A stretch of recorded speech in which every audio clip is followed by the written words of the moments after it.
Hello, everyone, and welcome to my no-till garden.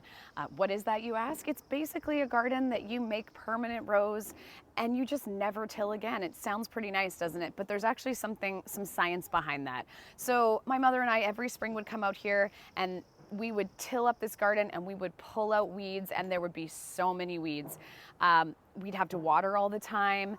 And basically we took an online course from a university, and they taught us about the science behind what a no-till garden means. So basically a no-till garden is you're not taking that big rototiller or your shovel and you're not taking that soil and you're not turning it. You're not bringing those weeds that can be as old as your grandmother up to the light and giving them sun and giving them air, and they're not growing. So they're just living down there dormant, and what you're doing when you till is bringing them up. You're also breaking down the aggregates, which are basically the little clumps that we see when we till and we hate them. You're not pulverizing those clumps into that beautiful black soil that you love to see when you till, but you're actually breaking down things that help the roots, that help the water drain.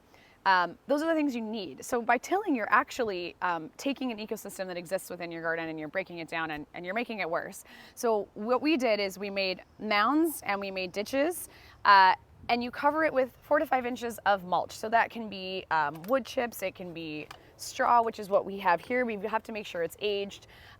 You can buy these bags of straw at any of your garden centers. They're about 20 bucks a bag. We usually take about 8 every year. You just keep adding to them. And what happens is this mulch will cover your soil. It will prevent the sun from getting into your soil, which dries out your soil faster. It also keeps the weeds almost to a complete minimum. I pick maybe 30 to 40 weeds, and sometimes it's literally just pieces of straw that have started to, that kind of got caught up in the thing and didn't get out of the straw. But it's so self-sufficient. We had a heat wave.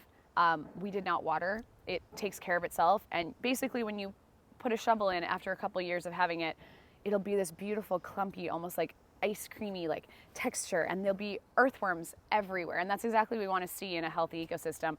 If you ever want to add some of your compost, maybe you have a compost, you can just move aside the straw, you can put it right in the ditches and it will break down, it will feed those roots. It is honestly the most amazing thing ever. If you don't like weeding and you don't like watering and you want more yield of your tomatoes, of your carrots, this is absolutely the way to go. So if you have any questions about no-till, I would love to try to answer them. This is our second year and we have just seen it thrive. So I hope that you go with this.